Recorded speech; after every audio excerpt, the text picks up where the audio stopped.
સામાજિક વિજ્ઞાનનું paper board પરીક્ષામાં તમારી હાથમાં આવે અને બધા જ પ્રશ્નો તમને આવડતા હોય તો કેવી મજા આવે. શું આ હકીકતમાં શક્ય બની શકે છે કે બધા જ પ્રશ્નો આપણને આવડતા હોય? એનો જવાબ છે વિદ્યાર્થી મિત્રો હા, કે આપણને બધા જ પ્રશ્નો આવડતા હોય. તો આ હકીકતને સાકાર કરવા માટે હું તમારી માટે લઈને આવી છું સામાજિક વિજ્ઞાન બોર્ડ 2026ના મોસ્ટ આઈએમપી વિભાગ સી ની આપણે આજે ચર્ચા કરીશું, જે બોર્ડ એક્ઝામમાં 100% પૂછાય. તો વિદ્યાર્થી મિત્રો, આલ્ફા એજ્યુકેશન સેન્ટરની અંદર હું આપ સર્વે વિદ્યાર્થીઓનું હાર્દિક સ્વાગત કરું છું. આજે આપણે જોવાના છીએ વિભાગ સી મોસ્ટ આઈએમપી પ્રશ્નોની હું તમારી આગળ આજે ચર્ચા કરીશ, તો છેલ્લે સુધી મારી સાથે બન્યા રહેજો. તો ચલો વિદ્યાર્થી મિત્રો, સામાજિક વિજ્ઞાનમાં વિભાગ સી ના વેરી મોસ્ટ આઈએમપી પ્રશ્નોની હું તમારી આગળ ચર્ચા કરું. વેરી મોસ્ટ આઈએમપી પ્રશ્નોની અંદર આપણે શરૂઆત કરીએ ચેપ્ટર 3 થી. તો ચેપ્ટર 3 ના વેરી મોસ્ટ આઈએમપી પ્રશ્નોની અંદર પહેલો પ્રશ્ન આપણે જોઈએ કે પ્રાચીન ભારતનું નગર આયોજન સમજાવો. બીજો પ્રશ્ન જો ધોળાવીરા વિશે ટૂંક નોટ લખો, અને ત્રીજો પ્રશ્ન આપેલો છે લોથલ પર ટૂંક નોટ લખો. ધોળાવીરા અથવા તો લોથલ. મોઢેરાના સૂર્ય મંદિરનું બાંધકામ કઈ શૈલીની અંદર થયેલું છે બેટા? ઈરાની શૈલીની અંદર. કે તો તમને એવું પૂછાશે કે મોઢેરાના સૂર્ય મંદિર પર ટૂંક નોટ લખો અથવા તો ઈરાની શૈલીની અંદર કયા મંદિરનું બાંધકામ થયેલું છે, તો પણ તમારે કયા પ્રશ્નનો જવાબ લખવાનો રહેશે? મોઢેરાનું સૂર્ય મંદિર. તો જો આગળ પ્રશ્નો આપણે જોઈએ. ભારતના જૈન મંદિરો વિશે માહિતી આપો.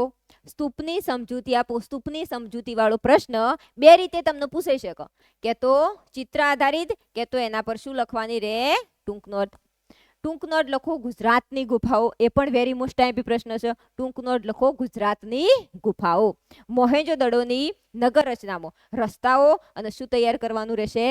ગટર યોજના તૈયાર કરવાની રહેશે. દરેક વિદ્યાર્થીએ કે તો સ્ક્રીનશોટ લઈ લેવો કે તો નોંધ કરી લેવી. ટૂંક નોટ લખો સારનાથનો સ્તંભ. ટૂંક નોટ લખો સારનાથનો સ્તંભ. આ પ્રશ્ન પણ તમને ચિત્ર આધારિત પૂછાવાની શક્યતા છે. સારનાથનો સ્તંભનું ચિત્ર આપેલું હોય તો એના આધારિત તમારે શું લખવાની રહે? ટૂંક નોટ. પણ ચિત્રનું ઓળખવું પડે. ચિત્રને આપણે શું કરવું પડે? ઓળખવું પડે. ગુપ્તકાલીન ગુફા સ્થાપત્ય વિશે માહિતી આપો અને ગોપુરમનું મહત્વ સમજાવો. શેનું મહત્વ સમજાવો બેટા? ગોપુરમનું મહત્વ સમજાવો. ગોપુરમ એટલે શું? મંદિરનો જે દરવાજો હોય એને તમે શું તરીકે ઓળખો છો? ગોપુરમ. ગુપ્ત યુગને સુવર્ણ યુગ કહેવામાં આવે છે. શા માટે ગુપ્ત યુગને શું કહેવામાં આવે છે? સુવર્ણ યુગ. શા માટે? આ પ્રશ્ન પણ તમારી એક્ઝામ માટે વેરી મોસ્ટ આઈએમપી પ્રશ્ન છે. પ્રશ્નોના સ્ક્રીનશોટ લઈ લો કે તો એની નોંધ કરી લો. તો આપણે ચેપ્ટર 4 ના વેરી મોસ્ટ આઈએમપી પ્રશ્નોની ચર્ચા કરું. ચેપ્ટર 4 માં વેરી મોસ્ટ આઈએમપી પ્રશ્ન વૈદિક સાહિત્યનો પરિચય આપો. ચેપ્ટર 4 નો પહેલો વેરી મોસ્ટ આઈએમપી પ્રશ્ન હું તમને કહું કે વૈદિક સાહિત્યનો શું આપો બેટા? પરિચય આપો. ટૂંક નોટ લખો નાલંદા વિદ્યાપીઠ, તક્ષશિલા વિદ્યાપીઠ અને વલ્લભી વિદ્યાપીઠ. ચેપ્ટર 4 ની અંદર વેરી મોસ્ટ આઈએમપી જો પ્રશ્ન હોય કે જે દરેક પરીક્ષાની અંદર પૂછાય છે, તો કયો? વલ્લભી વિદ્યાપીઠ હોય, નાલંદા વિદ્યાપીઠ હોય, તક્ષશિલા વિદ્યાપીઠ હોય કે વારાણસી કાશીની વિદ્યાપીઠ હોય. ચારે ચાર વિદ્યાપીઠો પર એકવાર ફરજિયાતપણે તમારે નજર મારી લેવી. સ્ક્રીનશોટ લઈ લો બેટા.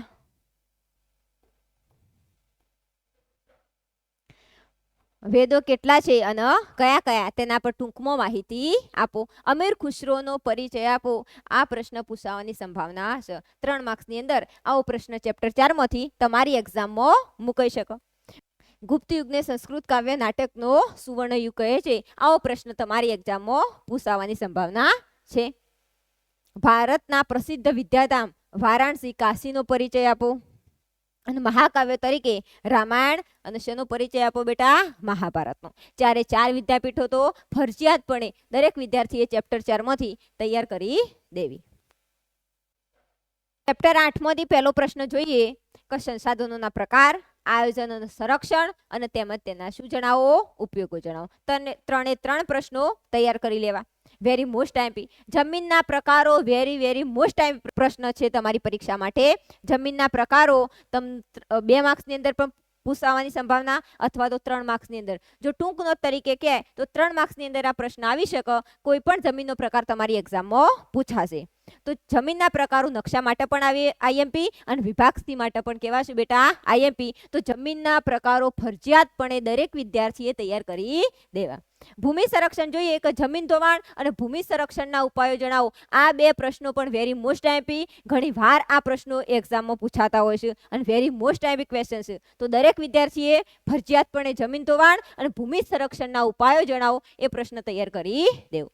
આ ચેપ્ટર 8માંથી વ્યાખ્યા આપો. જો એવો પ્રશ્ન પૂછાય તો એકલ સંસાધન એટલે શું અને વ્યક્તિગત સંસાધન એટલે શું તેની શું આપો વ્યાખ્યા આપો. સ્ક્રીનશોટ લઈ લો બેટા. ચેપ્ટર 16ના વેરી મોસ્ટ આઈએમપી પ્રશ્નો આપણે જોઈએ તો ઉદારીકરણ લાભ અથવા તો ગેરલાભ, ખાનગીકરણ અથવા તો વૈશ્વિકીકરણ. ખાનગીકરણ, વૈશ્વિકીકરણ અને ઉદારીકરણના લાભ અથવા તો ગેરલાભ એ ત્રણમાંથી એકાદ પ્રશ્ન તમારી એક્ઝામમાં આવી શકે છે બેટા.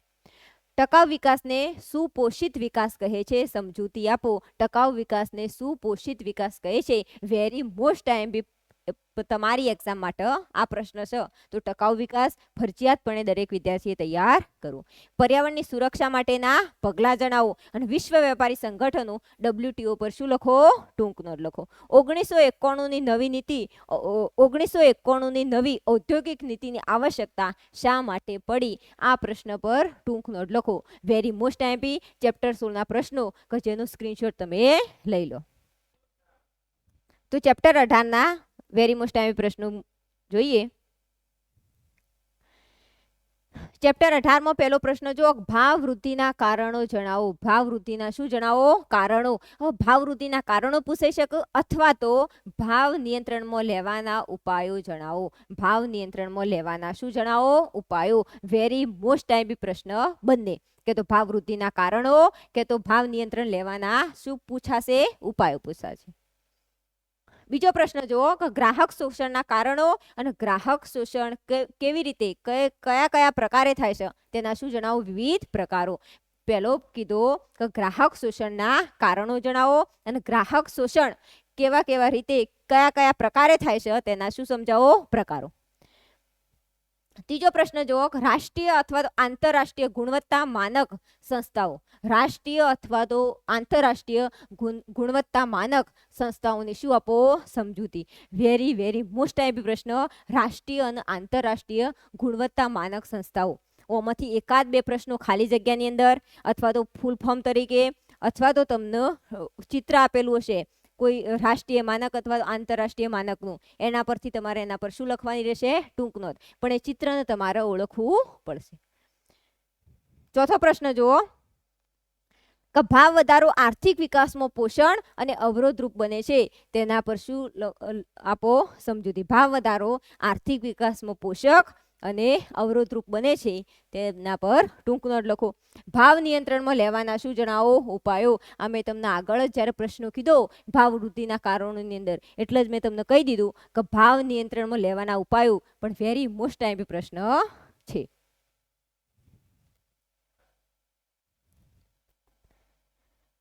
ગ્રાહક હિતો અને રક્ષણ માટેના પ્રયત્નો. ગ્રાહક અદાલતોની જોગવાઈઓ. ગ્રાહક અદાલતોની જોગવાઈઓ કેટલા પ્રકારે કરવામાં આવી છે 3 પ્રકારે કરવામાં આવેલી છે. શબ્દ સમજાવો. સંગ્રહખોરી, કાળા બજાર અને ગ્રાહક સુરક્ષા. સંગ્રહખોરી, કાળા બજાર અને ગ્રાહક સુરક્ષા. ભાવ વૃદ્ધિની મૂડી રોકાણ પર કઈ કઈ અસરો થાય છે આ પ્રશ્ન પર ટૂંક નોંધ લખો. યાદ રાખજો વિદ્યાર્થી મિત્રો ભાવ નિયંત્રણમાં લેવાના ઉપાયો અને ભાવ વૃદ્ધિના કારણમાંથી એકાદ બે પ્રશ્નો તમને ટૂંકમાં પણ પૂછાઈ શકે તેની સંભાવના છે. જેના કારણે ભાવ નિયંત્રણમાં લેવાના ઉપાયો અને ભાવ વૃદ્ધિના કારણો એ પ્રશ્ન તમારે બરોબર રીતે સારી રીતે તૈયાર કરી દેવો કે જેથી એમાંથી જો 3 માર્ક્સનો પ્રશ્ન ફેવરીને પૂછાય તો પણ તમને આવડે. હવે જોઈએ વિભાગ સી માટે લાસ્ટ ચેપ્ટર 19. ચેપ્ટર 19 ની અંદર જોઈએ પહેલો પ્રશ્ન કે માનવ વિકાસ સામેના પડકારો સમજાવો. બીજો પ્રશ્ન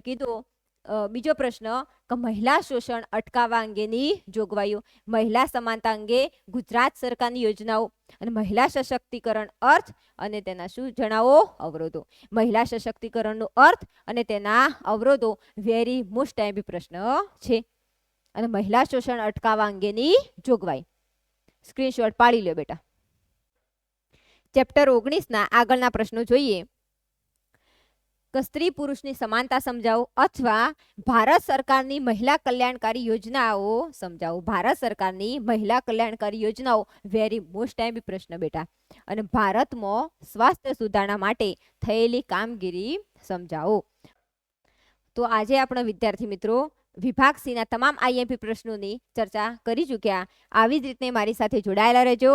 હું તમારી માટે વિભાગ ડી ના વેરી મોસ્ટ આઈએમપી પ્રશ્નો લઈને ટૂંક સમયમાં આવીશ.